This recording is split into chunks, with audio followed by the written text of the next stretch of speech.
안녕하세요, 지식원숭입니다. 오늘은 아랍에미리트가 왜 한국을 좋아하는지에 대해 알아보려고 합니다. 아랍에미리트, UAE라고도 불리는 이 나라의 이름은 최근 각종 매체나 SNS에서 쉽게 들을 수가 있는데요. 아랍에미리트는 사실 우리나라와 역사적으로는 큰 관계가 없는 나라입니다. 한국은 동북아시아, 아랍에미리트는 중동에 위치해 비교적 멀리 떨어져 있고 외모도 너무 다르며 혈연적, 민족적 공통점도 없죠. 종교도 다르고 과거 역사를 돌이켜보아도 두 국가 간의 큰 접점을 찾기 힘든데요. 하지만 현재 아랍 국가 중 아랍에미리트는 형제의 나라라고 불러도 좋을 만큼 긴밀한 사이를 유지하고 있습니다. 아랍 국가 중에서는 튀르키예가 형제의 나라 아닌가? 라고 생각하신 분 있으시죠? 튀르키예는 국가명에서 알 수 있듯이 튀르크계 국가로 아랍 국가가 아닌데요. 중동에서 이슬람을 믿는다고 해서 다 아랍 국가인 것은 아닙니다. 이란도 이슬람을 믿지만 페르시아계 국가로 아랍 국가가 아니죠. 물론 범위를 넓혀 중동 국가 중 누가 한국과 형제의 나라라고 질문한다면 그건 바로 튀르키예일 것입니다.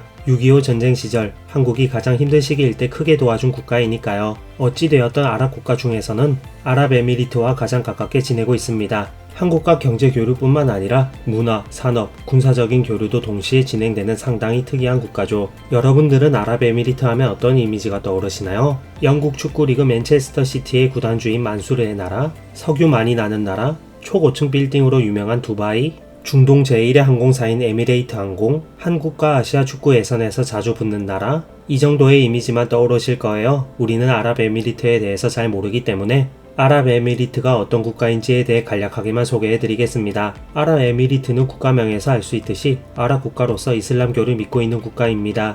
이슬람교는 수니파와 시아파로 나뉘어져 있는데 그중 수니파를 믿고 있는 국가죠.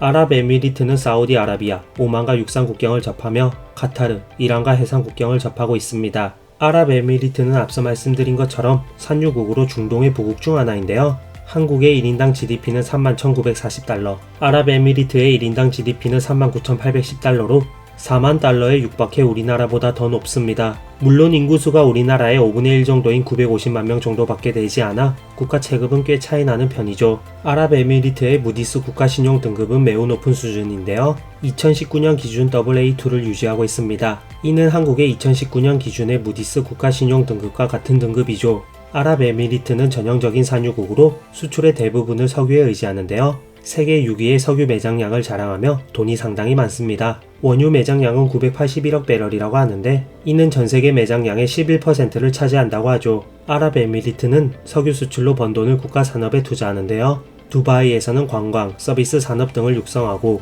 아부다비에서는 제철, 시멘트 산업 등을 육성하고 있습니다. 아랍에미리트는 아랍 국가 중에서는 개방적인 편에 속해 1985년에는 중동 최초의 자유무역지대를 만들죠. 제벨알리 항을 기반으로 한 제벨알리 자유무역지대인데요. 1999년 아랍에미리트는 제벨알리 자유무역지대를 중심으로 1,500여 개 업체를 유치하는 데 성공합니다. 우주 진출도 하고 있어서 2020년 7월에는 아랍 국가 최초로 화성 탐사선을 발사했죠. 주변의 문제투성이인 아랍 국가들과는 달리 아랍에미리트는 제대로 돌아가는 국가라는 인식을 주는데요. 추상적인 평가지만 사회도 안정되어 있고 청렴하며 외국인에게도 개방적이어서 중동에서 외국인이 제대로 된 사업을 할 만한 얼마 되지 않는 국가 중 하나입니다. 이러한 점이 한국에게 굉장히 매력적으로 다가와 아랍에미리트와 친하게 지내려고 노력하게 된 것이죠. 즉 아랍에미리트가 한국을 좋아하게 된 이유는 한국이 먼저 아랍에미리트에게 잘 보이고자 많은 노력을 했고 오랜 기간 신뢰관계를 잘 쌓아 나갔기 때문입니다. 한국은 중동 국가와는 목숨 걸고 친하게 지내야 하는 입장인데요.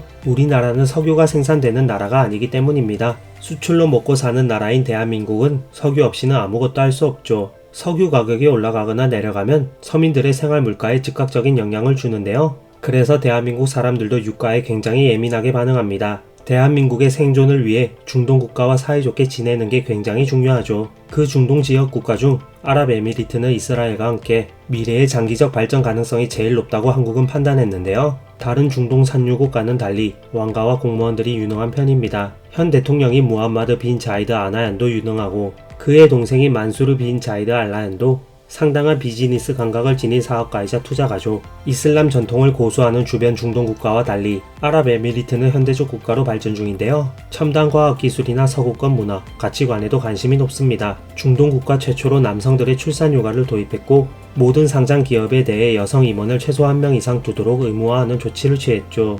이런 모습은 우리가 흔히 생각하는 중동 국가의 모습이 아닌데요. 한국이 아랍권과의 경제, 외교 및 국방관계를 강화하려면 아랍에미리트가 가장 적절한 파트너가 될 수 있습니다. 아랍에미리트 역시 동아시아 시장에 진출하기 위해 아시아의 신흥 강국인 한국을 유력한 협력 대상으로 여기고 있죠. 특히 에너지 산업에서 가장 중요한 원전 수주를 한국에게 맡겼는데요. 원자력 분야의 연구와 협력도 대단히 긴밀한 수준입니다. 이재용 삼성전자 회장이 회장 승진 후 첫 해외 사업장 방문지가 아랍에미리트에 있는 바라카 원자력 발전소 건설 현장이었죠. 바라카 원전은 삼성물산이 시공사로 포함된 팀 코리아가 건설하고 있는 한국 최초의 해외 원전 프로젝트인데요. 우리나라 최고 기업의 회장이 가장 먼저 갈 정도로 한국에게 중요한 사업 파트너가 바로 아랍에미리트입니다. 대한민국과 아랍에미리트의 관계가 급속히 발전하게 된 시점은 2009년이었는데요. 당시 아랍에미리트 원전 수주는 원자력 발전 강국인 프랑스에게 거의 넘어가 있는 상황이었습니다. 당시 이명박 정부는 아랍에미리트의 성장 가능성에 대해 확실히 인지하고 있었고 원전 수주를 따내기 위해서 다양한 방법을 시도했죠.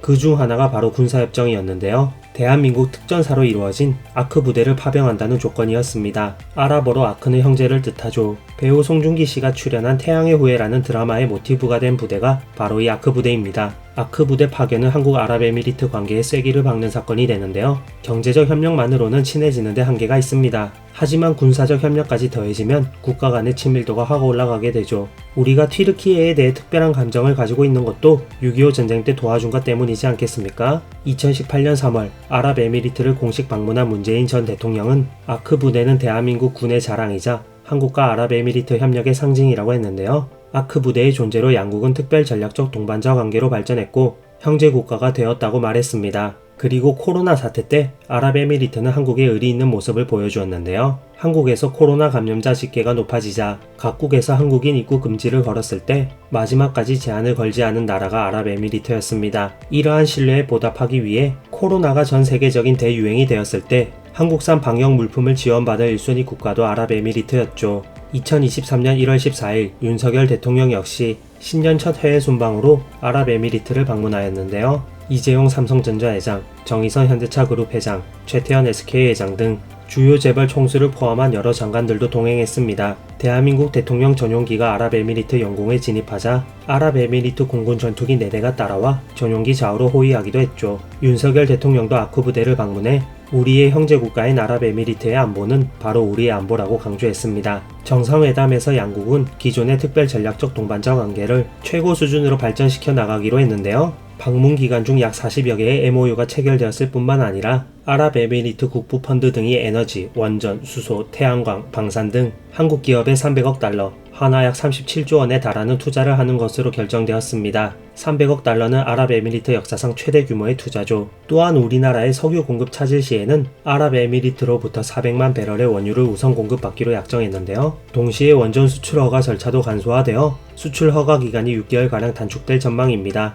심지어 2023년 8월 7일에는 아랍에미리트 전투부대가 한국에 와서 강원도 인제 산속에서 우리 육군과 KCTC 연합 훈련을 실시 중인 사실이 뒤늦게 알려지기도 했는데요. 아랍에미리트의 아크 부대가 파병돼 현지에서 양국군이 훈련을 한 적은 있지만 아랍에미리트 군이 훈련 목적으로 입국해 우리 군과 손발을 맞춘 것은 양국 수교 이래 처음이었습니다. 아랍에미리트가 UN 회원국은 아니지만 한반도 유사시 참전할 수 있을 정도의 군사협력국으로서 발돋움하고 있다는 분석도 나올 정도죠. 이상 아랍에미리트가 왜 한국을 좋아하게 되었는지에 대해 알아보았는데요. 문재인 전 대통령과 윤석열 현 대통령 모두 직접 형제국가라고 언급할 만큼 한국과 아랍에미리트는 가까운 사이입니다.